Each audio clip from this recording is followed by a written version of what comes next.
রহমানুর রাহিম। আসসালামু আলাইকুম। কেমন আছো সবাই? আলহামদুলিল্লাহ, আমি আমার ছেলে মেয়ে নিয়ে মোটামুটি ভালোই আছি। আশা করি তোমরাও ভালো আছো।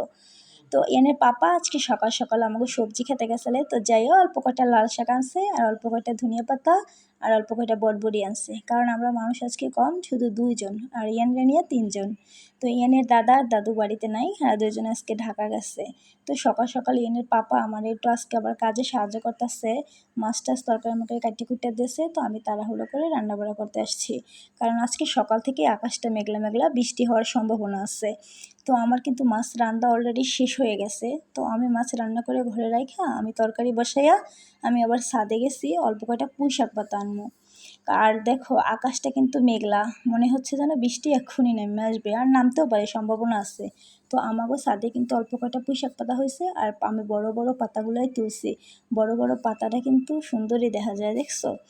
তো আমাগো শাক আছে ওই পাশে কাঁচায়, অনেক শাক হয়েছে, কিন্তু ছাদের উপরে অল্প কয়টা শাকও হয়েছে। এনের পাপা এখানে লাগাইছিল, তো অল্প কয়টা হয়েছে শাক। তো আমি এই জায়গাতে অল্প কয়টা পাতা নিবো, কারণ হচ্ছে ডিমের ভিতরে দিয়ে রান্না করবো।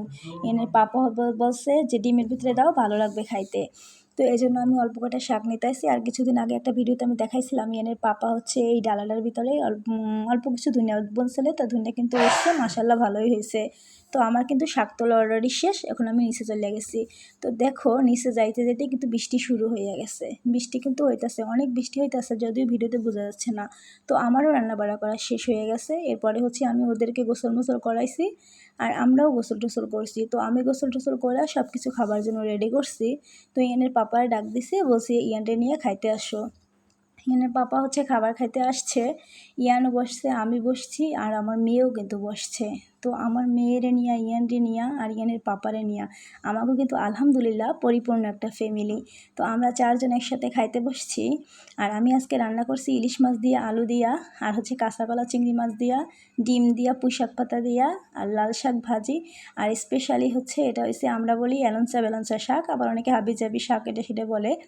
তো এই শাকটা কিন্তু আমি হচ্ছে নারকেল দিয়ে ভাজি করছি। তো তোমরা কেউ খাইছো কি না আমি জানি না, তবে নারকেল দিয়ে ভাজি করে এই শাকটা বাসায় একবার রান্না করে দেখো, অনেক খাইতে টেস্ট। এই শাকটা কিন্তু নারকেল দিয়ে ভাজি করলে খাইতে অনেক স্বাদ হয়। তো আমি আজকে ভাজি করছি, খাইতেও কিন্তু অলরেডি আলহামদুলিল্লাহ মনেই ভালোই লাগবে।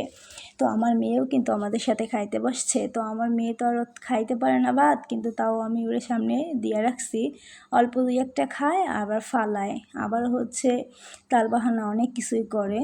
তো আমরা 4জন একসাথে খাইতে বসছি। তো আজকে হচ্ছে ইয়ানের দাদা আর দাদু বাড়িতে নাই, হ্যাঁ 2জনে আজকে ঢাকায় গেছে, সকালবেলা রওনা করে গেছে। ইয়ানের দাদার শরীরটা ভালো না, একটু ডাক্তার দেখানোর জন্য গেছে।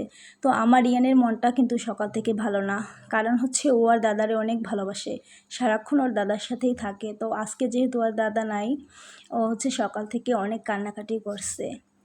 তো এরপরে হচ্ছে আমরা একসাথে খাবার খেতে বসছি, আর ইয়ান ওর দাদার কথা বলতে আছে যে আম্মু, আমার দাদা যদি এখন থাকতো তাহলে আমার দাদা আর আমি একসাথে ভাত খাইতাম, কারণ আমার ইয়ান আর ওর দাদা, 2 দাদা নাতি হচ্ছে একসাথেই ভাত খায় সব সময়।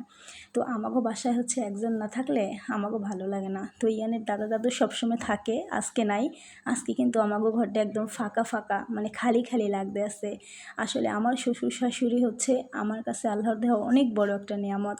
কারণ অনেকে হচ্ছে শ্বশুর শাশুড়ি মানে কেমন জানে আমি জানি না, কিন্তু আমার কাছে আমার শ্বশুর শাশুড়ি আল্লাহর দেওয়া একটা নিয়ামতই। আমার শ্বশুর শাশুড়ি আলহামদুলিল্লাহ আমারও অনেক ভালোবাসে, আমিও তাদেরকে অনেক ভালোবাসি। তো আজকে আমার শ্বশুর শাশুড়ি বাসায় নাই, সত্যিই আমার বাসাটা খালি খালি শূন্য শূন্য আর খা খা করে। তো আমি অবশ্য যে সময় বাসায় না থাকি, আমার বাবার বাড়ি যাই বেড়াইতে, তখন আমার শাশুড়ি মানে আমার মাও আমারে বলে যে তুই যদি বাড়ি না থাও তাইলে আমার ঘরের ভিতরে ভালোই লাগে না, আমার ঘরে মনই বসে না, ঘরে থাকতে ইচ্ছা করে না, তুলেছে না আমার ঘর ফাঁকা ফাঁকা। তো আমারও ওই রকম, কারণ আমি আর আমার মা সারাক্ষণ একসাথেই থাকি। দেখো বাইরে কিন্তু প্রচণ্ড বৃষ্টি হইতে আছে, আর এখনও কিন্তু আকাশটা মেঘলা মেঘলা, হয়তো ভিডিওতে সেরকম বৃষ্টি বোঝা যাচ্ছে না, কিন্তু অনেক বৃষ্টি হয়। তো আমরা হচ্ছে বাইরে বৃষ্টি, আর আমরা 4জন একসাথে খাবার খাইতে আসি, আমাকেও কিন্তু অনেক ভালোও লাগতে আছে।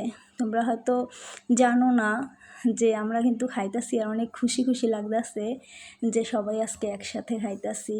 তো জানো আমার মেয়ে আবার কী করছে দেখো, লবণের ভিতরে পানি দিয়েছে। তো আমি কিন্তু শাক দিয়ে প্রায় অনেকটা ভাতই খাইয়ে ফেলাইছি। তো এনে পাপা আবার বলছে শাক দিয়ে সব ভাত খাবা, মাছ কি নেবা না? বলছি হ্যাঁ, আমি তো মাছ আলু দিয়া ইলিশ মাছ দিয়ে রান্না করছি। আমি আবার এই ইলিশ মাছ দিয়ে আলু দিয়ে রান্না করলে এটা খাইতে অনেক ভালোবাসি। তো এনের পাপা তো আবার মাছ খায় না, হ্যাঁ মাছের ভিতর থেকে 2 টুকরো আলু নিয়ে খাইছে।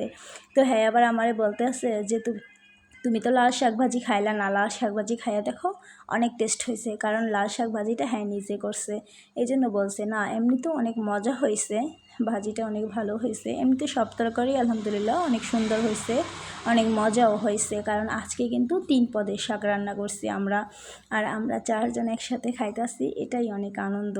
আসলে সারাদিন বাচ্চা কাচ্চা নিয়ে অনেক দৌড়াদৌড়ি ঝাপাঝাপি কইরা রান্না বান্না কইরা নিয়ে আসছি, আসার পরে এখন যে সবাই একসাথে খাইতেছি এটাই কিন্তু অনেক আনন্দ। তো খাওয়া দাওয়া শেষ হয়েছে, অলরেডি আমার হেল্পিং হ্যান্ড কী করতেছে দেখো, ঝাড়ু দিতেছে। তো আমার কিন্তু কষ্টের অবসান হয়েছে, কারণ আমার মেয়ে ঝাড়ু দেওয়া শিখে গেছে। তো এর মধ্যে হালকা হালকা বৃষ্টি কমেও গেছে, তো বৃষ্টি অল্প অল্প আসছে, তো কমে গেছে। তো সবাই ভালো থাকবো, সুস্থ থাকবো, আমাদের জন্য দোয়া করবো। আল্লাহ হাফেজ।